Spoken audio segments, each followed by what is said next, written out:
Live podcast का माहौल अचानक बहुत गंभीर हो गया था। कैमरे उन्नन थे, हजारों लोग ऑनलाइन जुड़े हुए थे और सामने बैठी थी आरवी। उसके चेहरे पर एक अजीब सी खामोशी थी। होस्ट ने मुस्कुराते हुए उससे सवाल किया, बताइए आरवी, जब आपने अपना मेडिकल लाइसेंस रिन्यू कराने का फैसला किया, तब आपके पति और आपके परिवार की क्या प्रतिक्रिया थी? यह सवाल सुनते ही कमरे में एक अजीब सा सन्नाटा छा गया। सबकी नजरें आरवी पर टिक गईं, लेकिन आरवी कुछ नहीं बोली। उसकी खामोशी ही जैसे हजारों सवाल पैदा कर रही थी। तभी होस्ट ने थोड़ा और दबाव डालते हुए कहा, आपकी ये चुप्पी लोगों के मन में शक पैदा कर रही है। कहीं ऐसा तो नहीं कि आपने ये फैसला अपने पति और परिवार से छुपा कर लिया? यह सुनते ही लोगों के चेहरे पर उत्सुकता और बढ़ गई। कमेंट सेक्शन में भी सवालों की बाढ़ आ गई थी। लोग लगातार पूछ रहे थे, क्या सच में आरवी ने अपने परिवार से झूठ बोला है? उधर आरवी के घर का माहौल भी बिल्कुल अलग नहीं था। उसकी मां बहुत परेशान थी। वह बार बार भगवान से प्रार्थना कर रही थी कि उसकी बेटी की शादी बची रहे। वह अपनी बेटी को समझा समझा कर थक चुकी थी। आरंभी, ये इतना बड़ा फैसला अपने परिवार से छुपाकर नहीं लेना चाहिए था, वह बार बार कहती। लेकिन आरंभी के दिल में कुछ और ही चल रहा था। 10 साल पहले उसने डॉक्टर बनने का सपना देखा था। उसने सालों की मेहनत से मेडिकल की पढ़ाई की थी, लेकिन शादी के बाद सब कुछ बदल गया। धीरे धीरे उसका सपना कहीं खो गया। वह सिर्फ एक बहू और एक पत्नी बनकर रह गई। लेकिन अब वक्त बदल रहा था। आरंभी के अंदर एक नई हिम्मत जाग चुकी थी। उसने महसूस किया कि अगर उसने अब भी अपनी पहचान के लिए कदम नहीं उठाया, तो शायद वह हमेशा के लिए खो जाएगी। इसीलिए उसने एक ऐसा फैसला लिया जिसने सबको हिलाकर रख दिया। उसने अपना मेडिकल लाइसेंस रिन्यू करा लिया, लेकिन बिना किसी को बताए। और यही सच अब लाइव पॉडकास्ट पर सामने आने वाला था। जब होस्ट ने दोबारा वही सवाल पूछा, क्या आपने ये फैसला अपने पति से छुपा कर लिया? तब आखिरकार आरवी ने धीरे से सिर उठाया। उसकी आंखों में डर भी था और एक अजीब सा आत्मविश्वास भी। उसने धीमी आवाज में कहा, हाँ, मैंने इस फैसले के बारे में घर पर किसी को कुछ नहीं बताया।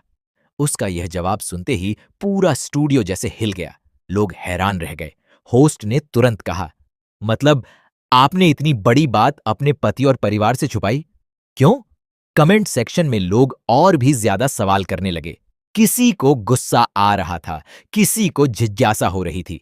लेकिन असली कहानी तो अब शुरू होने वाली थी, क्योंकि यह सिर्फ एक मेडिकल लाइसेंस की बात नहीं थी। यह एक ऐसी औरत की कहानी थी जो 10 साल बाद अपनी पहचान वापस लेने की कोशिश कर रही थी। और इस कोशिश ने एक ऐसा खेल शुरू कर दिया था जो अब किसी के कंट्रोल में नहीं रहने वाला था। उसी समय हॉस्पिटल में भी एक अलग कहानी चल रही थी। राज और मनमीत एक पॉडकास्ट की तैयारी कर रहे थे। बातचीत का टॉपिक था वर्क लाइफ बैलेंस। बात करते करते राज ने अचानक कहा, अगर किसी को वर्क लाइफ बैलेंस का परफेक्ट उदाहरण देखना है तो वो आरंभी है। यह एक साधारण सी लाइन थी, लेकिन इसके पीछे एक सच्चाई छुपी थी जिसे सब नजरअंदाज कर रहे थे। और यहीं से शुरू होने वाला था एक ऐसा प्लान जो सब कुछ बदल देने वाला था। उधर हॉस्पिटल के अंदर हालात धीरे धीरे बदलने लगे थे। बाहर से सब कुछ सामान्य दिखाई दे रहा था, लेकिन अंदर एक ऐसा खेल शुरू हो चुका था जिसकी किसी को भनक तक नहीं थी। आरंभी के मन में एक ही बात बार बार घूम रही थी, अगर उसे अपनी पहचान वापस पानी है तो अब उसे डरना नहीं होगा। इतने सालों तक उसने दूसरों के फैसलों पर जीना स्वीकार किया था, लेकिन अब वह अपने लिए जीना चाहती थी। और यही सोच उसे एक ऐसे रास्ते पर ले आई थी जो बहुत रिस्की था, अनप्रिडिक्टेबल था, लेकिन शायद यही रास्ता उसे उसकी असली पहचान तक पहुंचाने वाला था। उसने यह बात सबसे पहले राधिका से साझा की। राधिका उसकी सबसे भरोसेमंद दोस्त थी, जिसने हमेशा आरंभी को समझा था।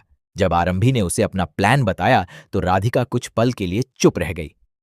तुम समझ रही हो ना, यह कितना बड़ा रिस्क है, उसने धीमे से कहा।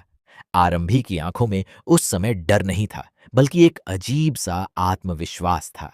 उसने कहा, अगर मैं अब भी डरती रही तो जिंदगी भर डरती रहूंगी। इस बार मुझे मौका चाहिए, और यह मौका मैं किसी और को नहीं देने वाली। असल समस्या थी अवंतिका। हॉस्पिटल में उसका बहुत प्रभाव था और वह किसी भी कीमत पर नहीं चाहती थी कि आरंभी वापस डॉक्टर बनकर खड़ी हो। अवंतिका को लगता था कि अगर आरंभी वापस आ गई तो उसका खुद का दबदबा कम हो जाएगा। इसीलिए वह हर बार आरंभी को किसी न किसी तरह रोकने की कोशिश करती थी। आरंभी यह बात अच्छी तरह समझ चुकी थी। इसीलिए इस बार उसने तय किया कि उसे खेल उसी के नियमों पर नहीं बल्कि अपने नियमों पर खेलना होगा। यहीं से आरंभी और राधिका ने एक प्लान बनाया। प्लान सीधा था लेकिन बहुत चालाकी से भरा हुआ। उन्हें बस इतना करना था कि अवंतिका को कुछ समय के लिए वहां से दूर रखा जाए, क्योंकि उसी दौरान पॉडकास्ट इवेंट होने वाला था जहां आरंभी को अपना मौका मिल सकता था। राधिका ने मुस्कुराते हुए कहा, अवंतिका की सबसे बड़ी कमजोरी क्या है पता है? आरंभी ने पूछा। क्या? राधिका बोली, उसकी जलन, उसकी ईगो। और यही कमजोरी उनके प्लान का सबसे बड़ा हथियार बनने वाली थी। दोनों ने नर्स की यूनिफॉर्म पहन ली ताकि कोई उन्हें पहचान न सके। फिर उन्होंने अवंतिका के सामने एक झूठी कहानी रखी। उन्होंने कहा कि उसके लिए एक खास सरप्राइज प्लान किया गया है, एक सीक्रेट डेट जिसे कोई नहीं जानता। अवंतिका के चेहरे पर तुरंत उत्सुकता और घमंड भरी मुस्कान आ गई। उसे लगा कि कोई खास व्यक्ति उसके लिए यह सब कर रहा है।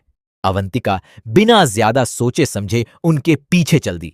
उसे अंदाजा भी नहीं था कि वह धीरे धीरे एक ऐसे जाल में फंसती जा रही है जिससे निकलना उसके लिए आसान नहीं होगा। राधिका उसे हॉस्पिटल के एक सुनसान हिस्से में ले गई। वहां एक पुराना स्टोर रूम था जहां आमतौर पर कोई नहीं आता था। राधिका ने मुस्कुराते हुए कहा, सरप्राइज यहीं है। अवंतिका उत्साह में दरवाजे के अंदर चली गई, लेकिन जैसे ही वह अंदर पहुंची, अचानक पीछे से दरवाजा जोर से बंद हो गया। एक पल के लिए अवंतिका को समझ ही नहीं आया कि क्या हुआ। उसने तुरंत दरवाजा खोलने की कोशिश की, लेकिन दरवाजा लॉक हो चुका था। हेलो, कौन है बाहर? दरवाजा खोलो! अवंतिका जोर जोर से चिल्लाने लगी, लेकिन बाहर कोई जवाब नहीं आया। तभी उसे एहसास हुआ कि उसका फोन भी गायब है। अब उसके चेहरे का घमंड धीरे धीरे डर में बदलने लगा था। उधर दूसरी तरफ आरंभी शांत खड़ी थी। उसके चेहरे पर कोई घबराहट नहीं थी। उसने बस एक गहरी सांस ली और धीरे से कहा, गेम शुरू। उसने कोई ड्रामा नहीं किया, कोई जल्दबाजी नहीं की। वह बस आत्मविश्वास के साथ हॉस्पिटल से बाहर निकली और सीधे उस जगह की ओर बढ़ गई जहां पॉडकास्ट का बड़ा इवेंट होने वाला था। उधर पॉडकास्ट वेन्यू पर हालात बिल्कुल अलग थे। वहां अफरा तफरी मची हुई थी। लोग अवंतिका का इंतजार कर रहे थे क्योंकि वही इस इवेंट की मुख्य स्पीकर थी। लेकिन समय बीतता जा रहा था और अवंतिका कहीं दिखाई नहीं दे रही थी। डिंपल बार बार घड़ी देख रही थी। उसके चेहरे पर चिंता साफ दिखाई दे रही थी। अगर इवेंट समय पर शुरू नहीं हुआ तो सब कुछ खराब हो सकता था।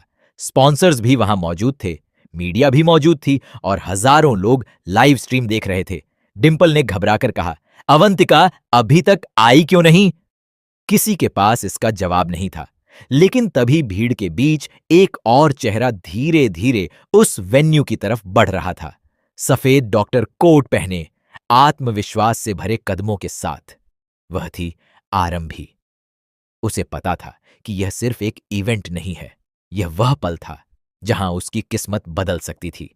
लेकिन किसी को यह अंदाजा नहीं था कि अगले कुछ मिनटों में मंच पर ऐसा क्या होने वाला है जो सबको चौंका देगा, क्योंकि असली तूफान अब भी शुरू होना बाकी था।